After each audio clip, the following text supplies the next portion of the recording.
Mesdames, Messieurs, bonsoir. Il est des silences qui sont plus bruyants que des ouragans. Il est des immobilités qui cachent des tempêtes intérieures dévastatrices. Nous avons souvent l'image de la vieillesse comme d'un naufrage, une lente érosion des forces et de l'esprit qui nous rend vulnérables, dépendants et parfois, hélas, encombrants. Mais méfiez-vous de l'eau qui dort. Méfiez-vous de ces corps usés par le temps, car l'esprit, lui, peut rester aussi tranchant qu'une lame de rasoir, et la volonté aussi dure que le marbre. L'histoire de ce soir nous emmène à Bordeaux, dans le secret feutré de la grande bourgeoisie.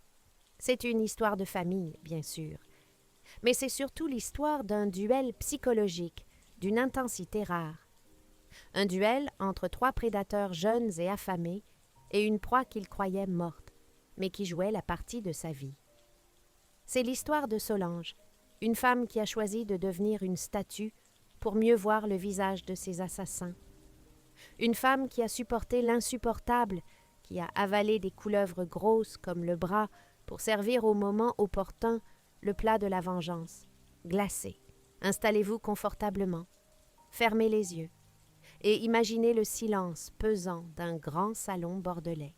Nous sommes au cœur du quartier des Chartrons à Bordeaux, une adresse prestigieuse. L'immeuble est en pierre de taille, la façade est noble, les balcons sont en fer forgé. À l'intérieur, au premier étage, se trouve un appartement de 250 mètres carrés avec des plafonds hauts de 4 mètres, des moulures dorées à la feuille et du parquet en point de Hongrie qui craque sous les pas. C'est là que vit, ou plutôt survit Solange. Solange a 75 ans. Elle trône au milieu du grand salon assise dans un fauteuil roulant médicalisé qui jure avec le mobilier Louis XVI environnant. Regardez-la bien. Elle est immobile, parfaitement immobile.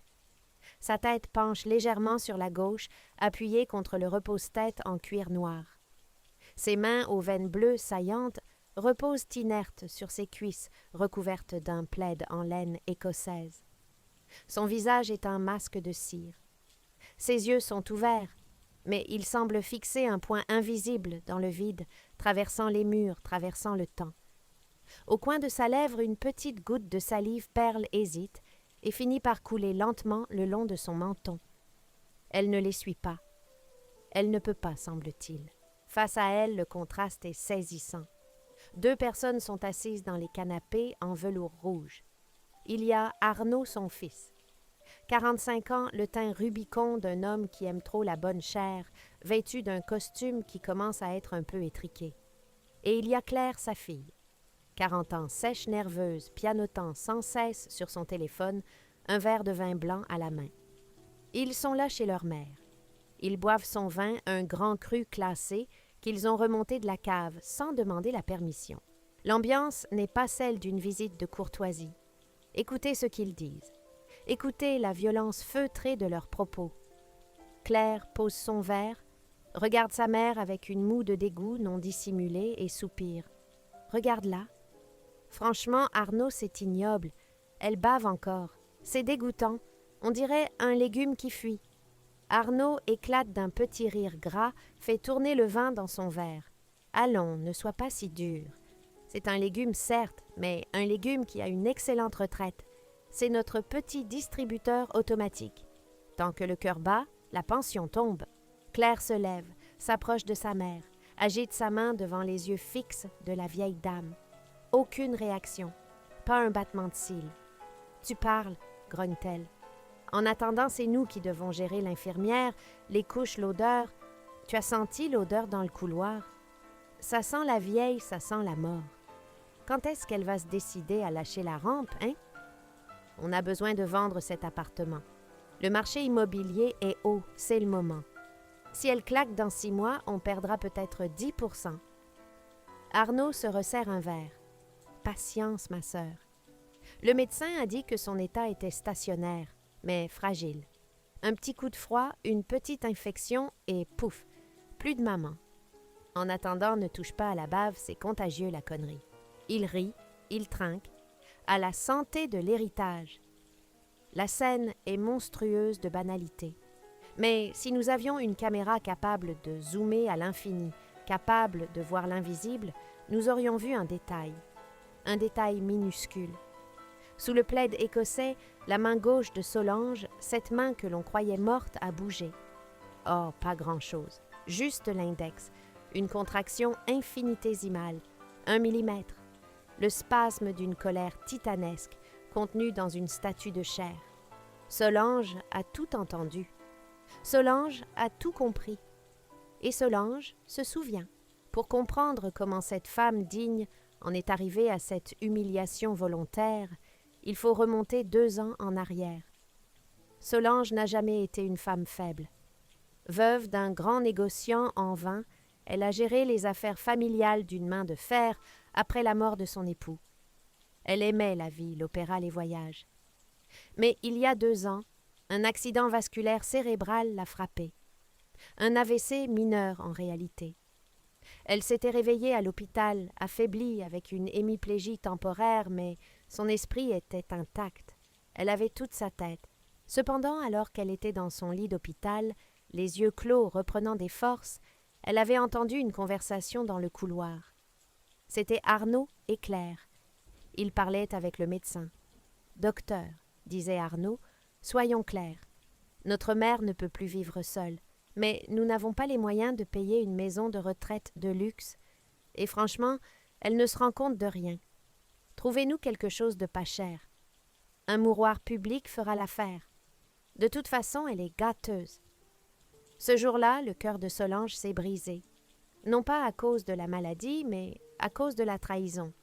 Ses enfants, ceux pour qui elle avait tout sacrifié, voulaient la jeter aux ordures pour économiser quelques euros. C'est à cet instant précis que Solange a pris la décision la plus folle, la plus courageuse et la plus dangereuse de sa vie. Elle s'est dit « Vous voulez que je sois gâteuse. Vous voulez que je sois un légume. Très bien. Je vais l'être. Je vais devenir la chose inerte que vous désirez pour voir jusqu'où vous êtes capable d'aller. » Elle a décidé de jouer la comédie de la mort. Elle a cessé de parler. Elle a cessé de bouger le côté droit puis le gauche. Elle a appris à fixer le vide pendant des heures sans cligner des yeux. Elle a appris à relâcher les muscles de son visage pour laisser tomber sa mâchoire. Ce fut un calvaire, un entraînement de moine Shaolin. Imaginez, mesdames et messieurs, imaginez une mouche qui se pose sur votre nez en plein été. L'instinct est de la chasser. Solange, elle ne bougeait pas. Elle laissait la mouche marcher sur sa peau, la chatouiller, la piquer sans tressaillir. Elle pratiquait une sorte de yoga de la haine, une méditation de la survie. Elle a subi les tests des médecins qui, trompés par son apathie totale et son refus de communiquer, ont diagnostiqué un syndrome de glissement vers un état végétatif. Elle était rentrée chez elle, mais elle n'était plus la maîtresse de maison. Elle était devenue un meuble. Et le spectacle de l'horreur pouvait commencer. La descente aux enfers a duré 2 ans. 730 jours. 730 jours à être lavé comme un objet manipulé, sans douceur, nourri à la cuillère, avec de la bouillie tiède. Mais le pire n'était pas physique. Le pire était moral. Solange est devenue la spectatrice invisible de la déchéance de sa propre famille. Puisqu'elle était le légume, on ne se cachait plus devant elle. Les masques tombaient. Elle a vu sa belle-fille Sophie, la femme d'Arnaud. Une femme qu'elle avait toujours trouvée vulgaire, mais qui faisait semblant de l'aimer. Un après-midi, Sophie est entrée dans le salon avec un homme. Pas Arnaud, un inconnu. Un homme jeune, musclé, un coach sportif peut-être. Ils se sont assis sur le canapé juste devant le fauteuil roulant. « Ça ne craint rien », a demandé l'homme en regardant Solange avec inquiétude. « Elle », a ricané Sophie en déboutonnant son chemisier. « Penses-tu, elle est en état de mort cérébrale? C'est comme une plante verte. Fais comme si elle n'était pas là. » Et là, devant les yeux de la matriarche dans le salon où elle avait élevé ses enfants, ils ont fait l'amour. Solange a dû supporter les bruits, les souffles, les rires moqueurs. Elle a dû ravaler sa bile, contrôler son rythme cardiaque pour que le moniteur, s'il y en avait eu un, ne la trahisse pas. Elle a fermé les yeux de son âme, mais gardé ceux de son corps grands ouverts. Elle enregistrait tout. Chaque humiliation était une brique de plus dans le mur de sa colère. Puis il y a eu la violence financière. Arnaud, son fils, s'est installé à son bureau dans le salon, juste devant elle. Il a sorti les chéquiers de Solange. « Allez, une petite signature pour papa », disait-il en s'entraînant à imiter la signature de sa mère sur une feuille volante. Il lui parlait en le faisant « Tu ne m'en veux pas, hein, maman? De toute façon, tu n'en as plus besoin de cet argent. Toi, il te faut juste de la purée et des couches. Moi, j'ai des dettes de jeu. Et puis cette voiture, elle me fait de l'œil. » Il imitait sa signature, remplissait des chèques, vidait les comptes d'épargne. Il appelait le banquier en se faisant passer pour un mandataire, imitant une voix inquiète. Solange voyait son patrimoine, le fruit du travail d'une vie fondre comme neige au soleil. Mais l'escalade a atteint son paroxysme il y a quelques mois. Ils ont trouvé que Solange vivait trop longtemps. Le légume était résistant. « Elle nous coûte trop cher en nourriture et en médicaments », a décrété Claire un soir. « Et si on réduisait les doses? » Ils ont commencé à diluer les médicaments pour le cœur. Ils ont commencé à ne lui donner qu'un repas sur 2. « Oh, elle a dormi, elle n'a pas faim », disait-il à l'infirmière qui passait le matin. Solange a senti ses forces décliner. La faim, la vraie faim, celle qui tord les boyaux, est devenue sa compagne. Elle a compris qu'ils essayaient de la tuer à petit feu. Une euthanasie passive, hypocrite et économique. C'est là que l'instinct de survie a pris le dessus. Solange ne pouvait pas mourir. Pas avant de les avoir détruits. Alors elle a commencé ses expéditions nocturnes. La nuit vers 3 heures du matin, quand la maison était plongée dans le silence, et que ses enfants, qui logeaient parfois là pour surveiller, ronflaient, Solange se réveillait. Avec des efforts surhumains au prix de douleurs articulaires atroces, elle se détachait de son fauteuil ou sortait de son lit médicalisé. Elle rampait, littéralement. Elle rampait sur le parquet froid jusqu'à la cuisine. Elle ouvrait le frigo avec des précautions d'artificier pour ne pas faire teinter les bouteilles. Elle mangeait tout ce qu'elle trouvait, du jambon, du fromage, des restes de gâteaux, à pleine main, engloutissant les calories nécessaires pour tenir le coup le lendemain. Elle buvait l'eau du robinet à même le goulot. Puis, elle effaçait ses traces. Une miette, elle la léchait. Une goutte d'eau, elle l'essuyait avec sa chemise de nuit. Et surtout, elle écrivait. Elle avait volé un petit carnet et un stylo qu'elle cachait dans la doublure de l'assise de son fauteuil, roulant une cachette qu'elle avait confectionnée avec un ongle limé. Chaque nuit, elle notait tout. 12 mars. Sophie est venue avec son amant. Ils ont ri de ma coiffure. 4 avril. Arnaud a imité ma signature pour un chèque de 5 000 € à l'ordre de Garage du Centre. 20 mai. Ils ne m'ont pas donné à dîner. Claire a dit « La diète, ça conserve les momies ». Ce carnet était sa boîte noire, la preuve de leur inhumanité. Le jour du jugement dernier est arrivé un dimanche d'octobre. C'était l'anniversaire de Solange. 75 ans. Arnaud et Claire avaient décidé d'organiser une petite fête. Pas pour elle, bien sûr. Pour Facebook, pour l'image sociale. Pour montrer au monde qu'ils étaient des enfants dévoués, s'occupant de leur pauvre mère invalide. Ils l'avaient habillée avec une vieille robe démodée, l'avaient maquillée grossièrement comme une poupée cassée. Ils avaient invité quelques cousins éloignés et surtout le personnage clé, Maître Vallon, le notaire de famille. L'objectif était clair, profiter de cette réunion pour faire constater par le notaire l'incapacité totale de Solange et obtenir une procuration générale et définitive, une mise sous tutelle accélérée qui leur donnerait les pleins pouvoirs pour vendre l'immeuble immédiatement. Le salon est rempli de fleurs qui sentent trop fort. Il y a un gâteau avec des bougies que Solange ne soufflera pas. Arnaud fait un discours hypocrite, la larme à l'œil, une coupe de champagne à la main, filmé par Claire en direct sur Instagram. « Maman, tu es notre roc, notre lumière éteinte, mais toujours présente. Nous t'aimons tant. » Les invités applaudissent poliment. Solange, dans son fauteuil, bave légèrement le regard vide. Elle joue son rôle à la perfection. Puis vient le moment administratif. Maître Vallon, un homme sérieux et intègre qui a toujours eu des doutes, s'approche du fauteuil. Il demande le silence. « Bien, » dit le notaire. « Pour la procédure de tutelle, je dois formellement poser la question à Madame Solange, même si la réponse semble évidente. C'est la loi. » Il se penche vers la vieille dame, son visage à quelques centimètres du sien. « Madame Solange, m'entendez-vous? Comprenez-vous que vos enfants demandent à gérer vos biens à votre place?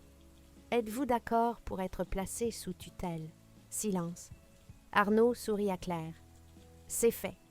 Elle ne répondra pas. Elle ne répond jamais. Une seconde passe, 2 secondes, une éternité. Et soudain, le miracle. Ou plutôt le cauchemar pour les héritiers. La main de Solange, cette main morte, se lève. Lentement, tremblante, mais déterminée. Elle attrape le mouchoir qui est posé sur ses genoux. D'un geste précis, elle essuie la bave au coin de sa bouche. Elle redresse la tête. Ses yeux voilés l'instant d'avant s'allument d'une lueur d'acier.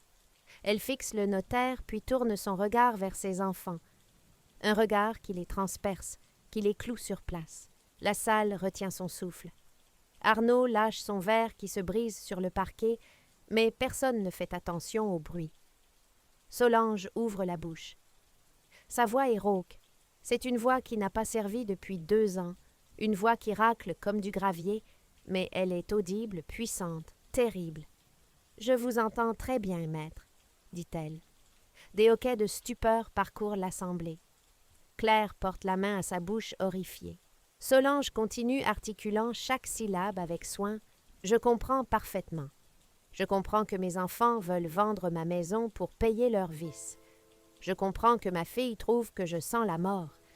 Et je comprends que mon fils est un faussaire. » Arnaud balbutie. « Maman, c'est un miracle.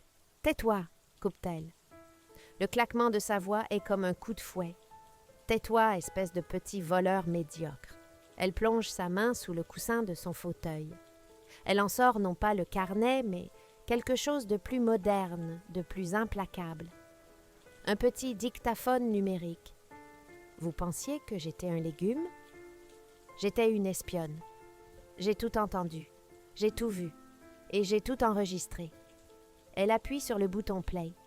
Le son est clair dans le silence de cathédrale du salon. On entend la voix de Claire. Quand est-ce qu'elle va crever cette vieille peau? On entend la voix d'Arnaud. Allez hop, je signe à sa place, ni vu ni connu, 5000 balles. On entend les bruits des ébats de la belle fille. Les invités sont pétrifiés. Les cousins regardent Arnaud et Claire avec horreur. Le masque de la famille modèle vient de tomber, révélant une pourriture absolue. Maître Vallon le notaire est rouge de colère. Il regarde les enfants. C'est monstrueux. Solange arrête l'enregistrement. Elle se redresse encore un peu plus sur son fauteuil. Elle n'a plus l'air d'une malade. Elle a l'air d'une reine jugeant ses sujets traîtres. Pendant 730 jours, j'ai attendu ce moment. J'ai mangé vos restes la nuit comme un rat pour survivre. J'ai laissé les mouches me manger le visage pour vous tester. J'ai cherché une once d'humanité en vous. Une seule. Je n'ai trouvé que de la cupidité et du mépris. Elle prend une grande inspiration. Arnaud Claire, vous vouliez que je sois paralysée. Eh bien, sachez une chose, mes jambes fonctionnent peut-être mal, mais mon amour maternel lui est définitivement mort. Il est paralysé à jamais. Vous avez tué votre mère bien plus sûrement que si vous m'aviez donné du poison. Elle se tourne vers le notaire. Maître, je veux que vous notiez ceci. Je suis saine d'esprit. Je refuse la tutelle et je demande l'expulsion immédiate de ces 2 étrangers de mon domicile. Maintenant, la fin de l'histoire est rapide comme une exécution. Arnaud et Claire ont essayé de parler de pleurer, de dire que c'était un malentendu. Mais le regard des témoins, le regard du notaire et surtout le regard de marbre de leur mère les a réduits au silence. Ils sont partis la tête basse sous les huées muettes de l'assemblée. Solange n'a pas porté plainte pénalement. Elle a dit « La honte sera leur prison ». Et elle avait raison. Dans la bourgeoisie bordelaise, tout se sait. Arnaud a perdu ses amis, Claire a été ostracisée. Ils sont devenus des parias, ruinés sans héritage, sans honneur. Quant à Solange, elle a vendu l'appartement. Oh, elle l'a vendu très cher. Mais elle n'a pas gardé l'argent pour une maison de retraite. La dernière fois qu'on a vu Solange, c'était sur une carte postale envoyée au notaire. Elle était sur le pont d'un navire de croisière, un cocktail, à la main, le visage bronzé, souriant, face au glacier de l'Alaska. Elle avait écrit au dos « Le marbre a fondu. Je suis redevenue de chair et de sang. Et la vie est délicieuse quand on la mange avec son propre appétit. » Mesdames, messieurs, l'histoire de Solange nous enseigne une chose terrible mais essentielle. Le respect dû aux aînés n'est pas qu'une politesse, c'est une prudence. Car derrière les yeux voilés par l'âge, derrière les corps immobiles, il y a des âmes qui n'oublient rien. Et il n'y a pas de colère plus froide, plus patiente et plus destructrice que celle d'une mère qui a cessé d'aimer. Je vous souhaite une bonne soirée. Et si vous rendez visite à vos parents ce week-end, assurez-vous de bien fermer la porte de vos pensées. On ne sait jamais qui écoute.